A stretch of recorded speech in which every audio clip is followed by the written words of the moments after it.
follow. So தொடக்க நூல் 6ஆம் அதிகாரம் நேற்று கேட்டோம். தேவனுடைய இரக்கத்தை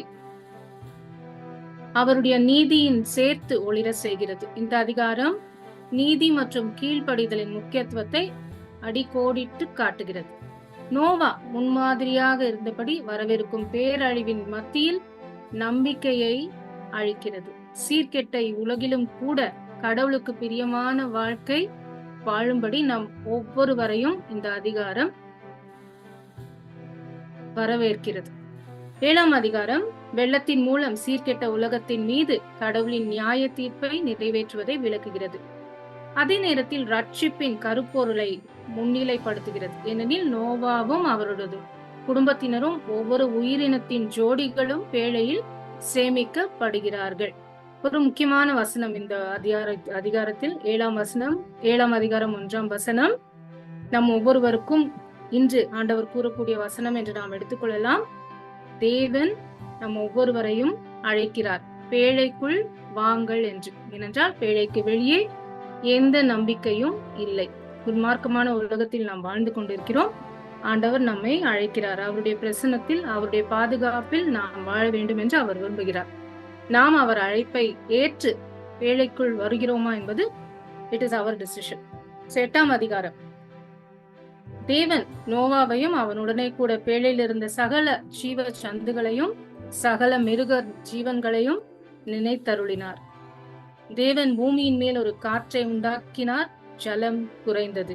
வெள்ளம் வடிந்த பின்பு பேழை அராரத் மலையில் தங்குகிறது. ஒரு விதத்தில் நாம் இதை பற்றி யோசித்தோம் என்றால், அராரத் மலை பெரும் உயரத்தில் ஒரு இடம் மற்றும் மலைகள் நிலப்பரப்பு ஒரு பேழையில் அனைவருக்கும் எல்லா லிவிங் திங்ஸுக்கும் வெளியே வர்றதுக்கு மிகவும் கஷ்டமாக இருந்திருக்கும். Departure would have been very difficult for all of them to get down, climb out and come outside.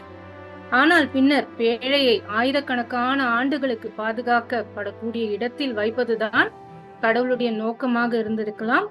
ஆகையால் கடவுள் அராரத் மலை அங்கே இருக்க வேண்டும் என்று தேர்ந்தெடுத்தார். மேலும் பூமி நிலையை சோதிக்க பறவைகள் பயன்படுத்தப்பட்டன என்றும் இந்த அதிகாரத்தில் நாம் அறிகிறோம். இறுதியில் நோவா எல்லாம் வெளியே வந்த பிறகு ஒரு அற்புதமான வேலை செய்வார். நோவா பலிபீடத்தை கட்டி பலி செலுத்துகிறார். இது மூலமாக இந்த நறுமணத்தில் இறைவன் மகிழ்கிறார். ஆகையால் அவர் நோவா மற்றும் மனித குலத்திற்கு அற்புதமான வாக்குறுதி அளிக்கிறார். நம்முடைய சொந்த சிறிய வழிகளிலும் கூட தேவனை பிரியப்படுத்துவது உண்மையிலேயே மிக மிக முக்கியமான செயல் என்பதை இந்த அத்தியாயம் நமக்கு நினைவூட்டுகிறது. 9ஆம் அதிகாரம் ஜலப்பிரளயத்திற்கு பிறகு நோவாவின் குடும்பத்திற்கும் அனைத்து உயிரினங்களுக்கும் கடவுளின் ஆசீர்வாதங்களையும் கட்டளைகளையும் வெளிப்படுத்துகிறது. இது வானவில்லால் அடையாளப்படுத்தப்பட்ட ஒரு தெய்வீக உடன்படிக்கையை நிறுவுவதை விவரிக்கிறது. God's covenant with Noah. மேலும் நோவாவின் பிற்கால வாழ்க்கையில் அவரது மகன்கள் சம்பந்தப்பட்ட ஒரு குறிப்பிடத்தக்க நிகழ்வு, ஆசீர்வாதங்கள் மற்றும் சாபங்களின் முக்கியமான அறிவிப்புக்கு வழி வகுப்புகிறது. 10ஆம் அதிகாரம் ஜாதிகளின் அட்டவணை என்று அடிக்கடி இந்த அதிகாரத்தை குறிப்பிடுவார்கள். நோவாவின் குமார்களான சேம், காம், யாப்பேத் ஆகியோரின் வம்சாவளி பதிவை கோடிட்டு காட்டுகிறது. ஜலப்பிரளயத்திற்கு பிறகு பூமியில் எவ்வாறு ஜனத்தொகை இருந்தது என்பதையும் இந்த அதிகாரம் வெளிப்படுத்துகிறது மற்றும் பல்வேறு தேசங்களின் ஆரம்பத்தை கண்டுபிடிக்கிறது. இந்த அத்தியாயம் ஒரு இடைநிலை விவரிப்பாக செயல்படுகிறது. பாபேல் கோபுரம் கதைக்கும் ஆபிரகாமின் அழைப்புக்கும் களம் அமைக்கிறது. 11, 12 அத்தியாயங்கள் நாளை பார்க்கலாம். சோ இன்னைக்கு நம்ம பார்த்த முக்கிய குறிப்புகள் கேள்விங்க. So Jennifer, keep your Bible ready. Hope you're ready to answer me all the questions and all are welcome to answer. The first question. Thank you baby. ஆண்டவர் என் ஆவி மனிதரில் என்றென்றும் தங்க போவதில்லை என்று கூறுகிறார். அவர் சொன்ன காரணம் என்ன? God states that his spirit will not always strive with man. What was the reason he said that? 6ஆம் அதிகாரம் 3ஆம் வசனம்.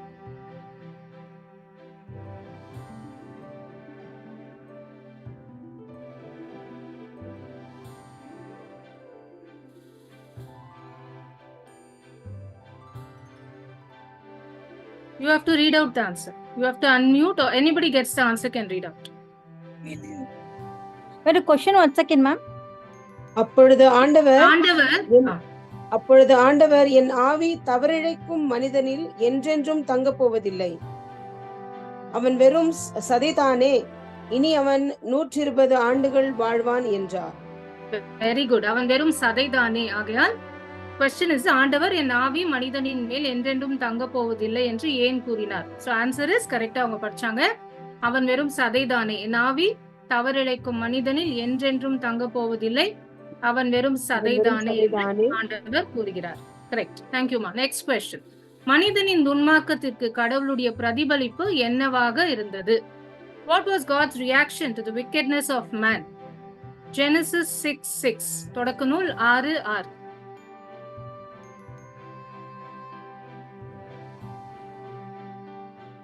You are muted, ma. Unmute yourself. மண்ணுலகில் மனிதரை உருவாக்கியதற்காக ஆண்டவர் மனம் வருந்தினார், அவரது உள்ளம் துயரமடைந்தது. கரெக்ட். மண்ணுலகில் மனிதரை உருவாக்கியதற்காக ஆண்டவர் மனம் வருந்தினார், அவரது உள்ளம் துயரமடைந்தது. தேங்க்யூ. யார் ஆன்சர் பண்ணீங்க தெரியல, but thank you. God bless. Next question. மனித குலத்தின் துன்மார்க்கத்தை கையாள்வதற்கான கடவுளுடைய ஆரம்ப திட்டம் என்ன? What was God's initial plan for dealing with the wickedness of humanity? 6ஆம் அதிகாரம் 7ஆம் வசனம். அப்பொழுது ஆண்டவர், நான் படைத்த மனிதரை மண்ணிலிருந்து அழித்தொழிப்பேன், மனிதர் முதல் கால்நடைகள் ஊர்வன வானத்து பறவைகள் வரை அனைத்தையும் அழிப்பேன், ஏனெனில் இவற்றை உருவாக்கியதற்காக நான் மனம் வருந்துகிறேன் என்றார்.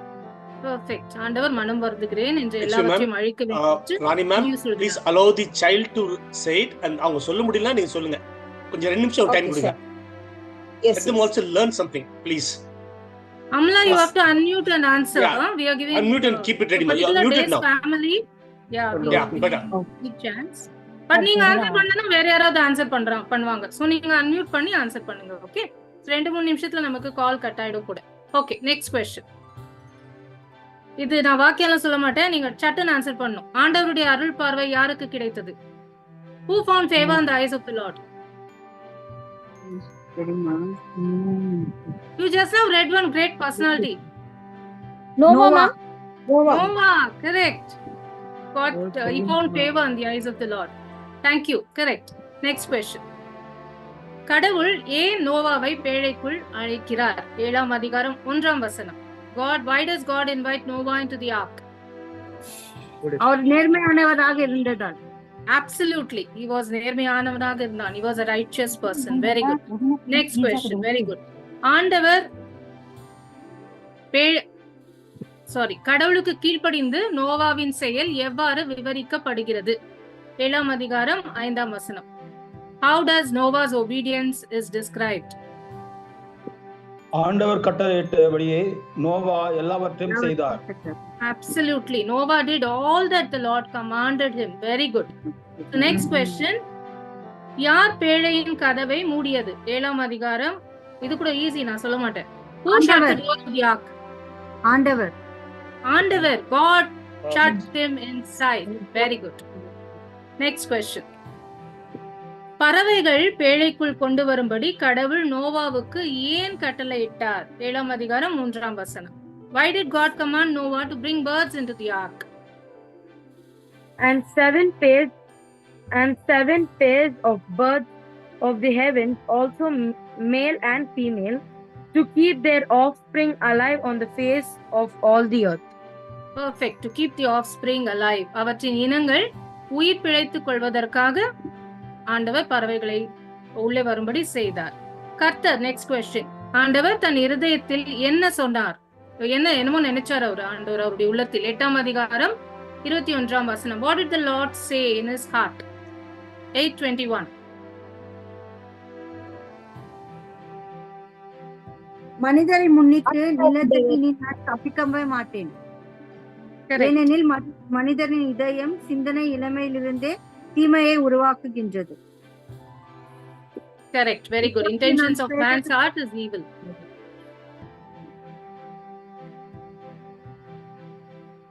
Last question for the day. கடவுள் 9ஆம் அதிகாரம்.